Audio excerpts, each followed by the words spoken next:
আসসালামু আলাইকুম, আশা করি আপনারা সবাই ভালো আছেন। বিপিএল এর আপডেট নিয়ে আমি আব্দুল্লাহ মুহিত আপনাদের সবাইকে স্বাগতম। দেখেন, আজকের ভিডিওটা শুরু করার পূর্বে আপনাদেরকে একটা গল্প বলতে চাই। সেই মানুষটার, যে মানুষটা বাংলাদেশ ক্রিকেটে রূপকথার মতো এসেছিলেন। তিনি এসেছিলেন, এমন ভাবে এসেছিলেন, অন্যান্য 10টা মানুষের মতো এসেছিলেন। আসলে তার আশাটা নিয়ে কিন্তু কোনো প্রশ্ন নয়, বাট তারপরে যখন তিনি আসলেন, তিনি কিন্তু তার রং তুলি দিয়ে বাংলাদেশের ক্রিকেট ইতিহাসের, আর যদি স্পেসিফিক্যালি বলতে চাই, তার ব্যাট দিয়ে বাংলাদেশের টি-20 ক্রিকেট ইতিহাসের সর্বকালের সেরা একজন ব্যাটসম্যানের স্বীকৃতি খুবই অল্প সময় কিন্তু তিনি পেয়ে গিয়েছিলেন। তিনি যখন এসেছিলেন জিম্বাবুয়ের এগেনস্টে, যখন তার অভিষেক হয়, সেই ম্যাচটার কথা যদি একটু বলতে চাই, তার শর্টসগুলো দেখে মনে হয়েছিল বাংলাদেশ হয়তো ব্যাটার একজন মোনালিসা পেতে চলেছে। তিনি আসলেন, তিনি দেখালেন, তিনি জাত চেনালেন, তারপর হঠাৎই যেন হারিয়ে গেলেন। কিভাবে হারিয়ে গেলেন, কি ছিল তার গল্পে, কি হলে হতে পারত, সবকিছু নিয়েই বিস্তারিত বলবো এই ভিডিওতে। থাম্বনেল দেখে আপনারা যারা এসেছেন অবশ্যই ঠিকই ধরেছেন, আমি তার কথাই বলছি। আমি সাব্বির রহমান রুম্মানের কথা বলছি। বাংলাদেশের ক্রিকেট ইতিহাসে, আরেকটু স্পেসিফিক্যালি বলি, বাংলাদেশের টি-20 ক্রিকেট ইতিহাসের সর্বকালের একজন সেরা ব্যাটসম্যান। আমি যদি সর্বকালেরই সেরা ব্যাটসম্যান বলি, আপনারা খুব বেশি যে আমার সাথে দ্বিমত পোষণ করবেন ব্যাপারটা কিন্তু ঠিক সেরকম না। কারণ বাংলাদেশের টি-20 ম্যাচগুলোতে বাংলাদেশের যারা টি-20 ব্যাটার আছেন, হ্যাঁ, আপনি হয়তো তামিম ইকবালের কথা বলতে পারেন, আপনি মুশফিকুর রহিমের কথা বলতে পারেন, মাহমুদুল্লাহ রিয়াদের কথা বলতে পারেন, কিন্তু আমি এমন একজনের কথা বলতে চাই যার ব্যাট সুইং, এমন একজনের কথা বলতে চাই যিনি ক্রিজে দাঁড়িয়ে যখন মারেন, যখন ছক্কাগুলো মারেন, তখন যেন দেখে মনে হয় যে তিনি ডমিনেট করার জন্য ক্রিজে এসেছেন। বাংলাদেশের ক্রিকেট ইতিহাসটা যদি আপনি একটু ঘেটে দেখেন, মোহাম্মদ আশরাফুল, আফতাব আহমেদ, আপনি হয়তো আফতাব আহমেদকে সবাই চিনবেন, কারণ তার ব্যাট সুইংটা একটু অন্যরকম ছিল। অনেক ভালো ছক্কা মারতেন, অনেক ভালো রান তিনি পেয়েছেন। এরপরে ছক্কা নাইম, আপনারা সবাই হয়তো তাকে চেনেন, তিনিও কিন্তু ছক্কা মারার যে ফ্লোটা, এই জিনিসটা কিন্তু তিনিও প্রদর্শন করে গেছেন। বা তারপরেও একজন তরুণ ক্রিকেটার আসলেন, দেখালেন কিভাবে ব্যাট করতে হয়, কিভাবে ছক্কা মারতে হয়, কিভাবে প্রতিপক্ষকে দুমড়ে মুচড়ে শেষ করে দিতে হয়। টার্গেটটা যত বড়ই হোক, যত বড়ই লক্ষ্য হোক, তিনি যখন তিনি যখন মারেন, বলগুলো যেন অটোমেটিক সীমানা ছাড়া হয়ে যায়। বলার যিনি হোক না কেন অপর প্রান্তে, যখন তিনি ফর্মে ছিলেন, যখন উনি খেলেছেন 2016 সালের এশিয়া কাপের ম্যাচটা শ্রীলঙ্কার এগেনস্টে, তিনি যখন খেলেছেন, তিনি যেন একাই খেলে গেছেন। এরপর কি হলো, নানা বিতর্ক তার জীবনে, নানা ব্যর্থতার গল্প তার জীবনে। নারী কেলেঙ্কারিতে ফেসে গেলেন। টিকটকার সাব্বির রহমান, এই নামটা আপনারা সবাই জানেন। তারপরে কিন্তু তিনি হারিয়ে গেলেন, এবং এমন ভাবেই হারিয়ে গেলেন, গত বিপিএলে কিন্তু তিনি কোনো দল পাননি। বাংলাদেশের ক্রিকেট ইতিহাসের সর্বকালের সেরা একজন ব্যাটার গত বিপিএলে কিন্তু দল পাননি। এখন এটার পিছনে অনেক কারণ হতে পারে। দেখেন, কারণ বলা শুরু করলে আপনি বলতে পারেন তিনি ফর্মে ছিলেন না, তার পিছনে অনেক বিতর্ক ছিল, ওনাকে আমরা নিতে চাই না, উনি আসেন কিন্তু পারফরমেন্স করতে পারছেন না।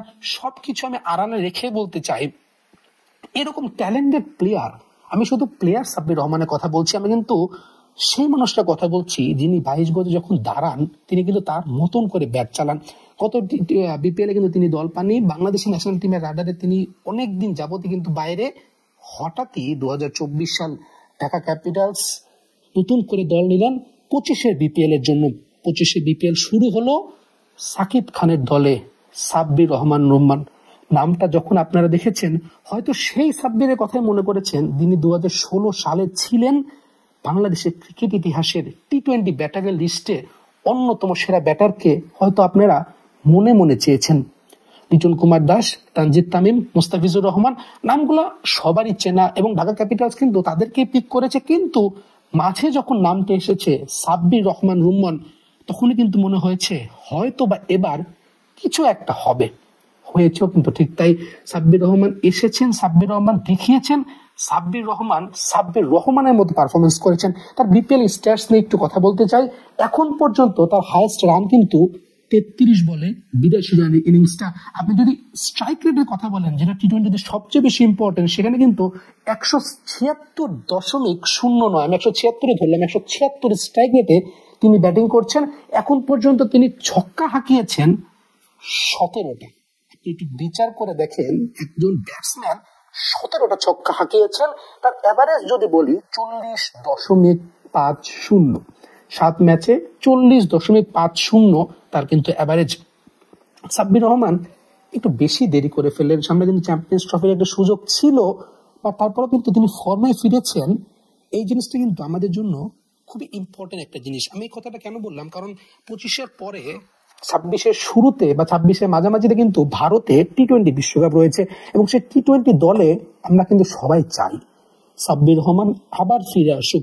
হতে পারে ওপেনিং এ, হতে পারে মিডল অর্ডারে, বা হতে পারে লোয়ার মিডল অর্ডারে। সাব্বির রহমান আবার আসুক, সাব্বির রহমান আবার আসুক, সাব্বির রহমানের মতোই পারফরমেন্স করুক। 26 বিশ্বকাপটা অনেক দূরে রেখে আমি 25-এর চ্যাম্পিয়ন্স ট্রফির ব্যাপারে একটু কথা বলতে চাই। দেখেন, 15 জনের স্কোয়াডে কিন্তু আপনি সবাইকে খেলাতে পারবেন না, এবং সে সুযোগটা আমাদের কাছে নেই। লিটন কুমার দাসকে কিন্তু অলরেডি আমাদেরকে বেঞ্চে বসিয়ে রাখতে হয়েছে। যদিও লিটন কুমার দাস কি শেষ পর্যন্ত চ্যাম্পিয়ন্স ট্রফির টিকিট পাবেন কিনা এটা নিয়ে একটা ধোঁয়াশা রয়েছে।